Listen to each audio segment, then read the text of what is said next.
Russ Park Morning Show. Good morning, everybody. How you doing? He has arrived. 50 Cent in studio. 50! Oh, my God. Yeah, man. What's happening, man? You know, everybody's been showing up, man, and they got another dude back door trying to get in to see 50. Who this on the phone?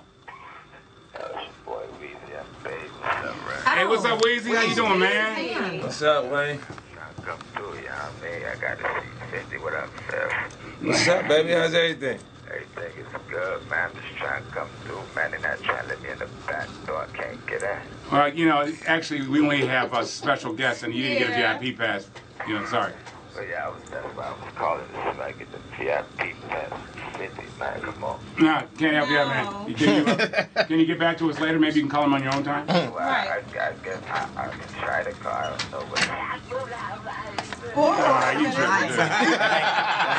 tripping. 50, how you doing, man? Oh, man, I'm great, man. I can't complain, man. Well, you know what? We've been just like sitting quoting you for the last 2 days. You know, you're swinging on. See, you know, when you have a lot of money, you can swing on cats with a lot of money. You know what I'm saying?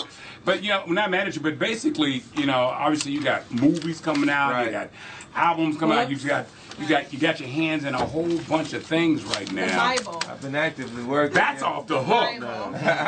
What is that on? That's the first thing I said is where are our books? I kind of made it like feel like the King James version, right? Right. Yeah, but that's kind of deep, man. I didn't. Now, these are mostly your words, or Yeah, like I actually worked with Robert since 2006 to create that book. I got a chance to read 33 Strategies of War and 40 Laws of Power, and then when I started getting into the art of seduction, I said I want to meet this guy. Right. You know what I mean? Because it's so different from those things that I read before, and then when I actually had a chance to meet him, it was exactly the opposite of what I thought he would be. Yeah. I don't know what. Like, he's more the research. You know, the significance in running the parallels between me and the historical figures, because he spent a lot of his time doing research himself. Right. And he had that information offhand, and he would just say things that made me more interested in what he was talking about. So you're a reader.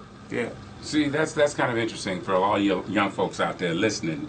You know, 50 does more than just straight careers. He reads. Wow. But the thing is, this book has a lot of you know, it's akin to me to like if you're a reader, like The Secret, books like that. But did you follow this like 10 years ago? Were you kind of following those rules? Kind of, yeah, like in a different way, because they run parallels. It's different ways that the short to Robert's laws and the 40 Laws of Power applied to the environment that I grew up in, but the long version was something new. Right. It was all new information, you know. So, like when he said never outshine the master, you know, not to bite the hand that feeds you, or the outlast me, like me being out. I've consistently said Eminem's the biggest rap artist, to make him comfortable with me, helping me be the biggest rap artist that I can possibly be. You know what I mean? I mean, how are you getting along with him these days? I mean, he's doing great, man. Like, and because he's at a different point in his career, where he has an interest in his personal life and his daughter. Right. Like, he didn't want to go away and then wake up one morning and his girl be grown. Right.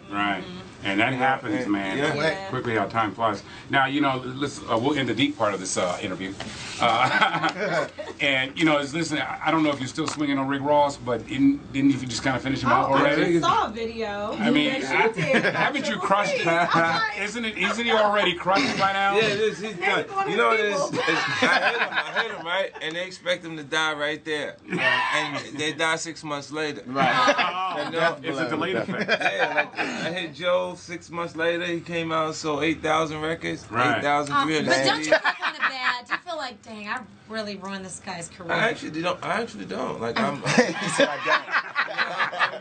I feel like they got what they deserve. You know, like, when Triple C's come out and do like 4,000, first week, that's an indication that people aren't connected to Rick Ross. Right. And then the next time it's time to launch his record, he's gonna get what he's due. Right. But they gave him twice the marketing dollars that they spent on Jadakiss to combat me virally. At that point, you know what I mean? But what about your record sales? I mean, they're not what they used to be. Yeah, none of them are. Like Marshall Mathers LP sold 23 million records. 2009, M had the largest hip hop album, and they did 4 million records worldwide. So I'm not sure what to expect of this actual record. Well, you know what? DVDs aren't selling.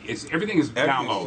It's download situations. It's a new marketing strategy. Technology is crazy. It's really crazy. So, now, I was wondering, so are you comfortable with what you did to Rick Ross? Are you done with him? Or did you accomplish your mission? Absolutely. When I did more than I thought I was doing, actually. Really? What I did was, I looked, I assessed who he was and where his actual weaknesses were, and then I started picking at them. Like his baby mama. Yeah, all those things. And that was him not doing mental maintenance on people, just forgetting to actually make the phone call. So your attitude is like, if they had a career, I couldn't destroy it? Right. If they were consistent, right, you couldn't not put them lights out. Right. You know what I'm saying? Like you can still write a verse, but his verse always has drug dealer references in him. Yeah. When he's admitted to being a correctional officer. Okay. In order to be a correctional officer, you have to not have any criminal history. That's right. You know what I'm saying? So this might be where you recognize the name Rick Ross. Then the real Rick Ross comes home. That's right. In the middle of all of this. Yeah.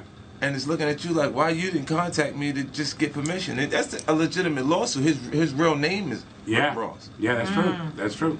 It's you know, you're impersonating somebody. Yeah. You know what I'm saying? Anyway, 50 man, like Baby by Me. By a million. I mean, hey, listen, there's a lot of ladies lining up out there right now. Baby by Broke Man. Yeah. We got two right here. Let's work it out. He pays child support, I think. That's what I do.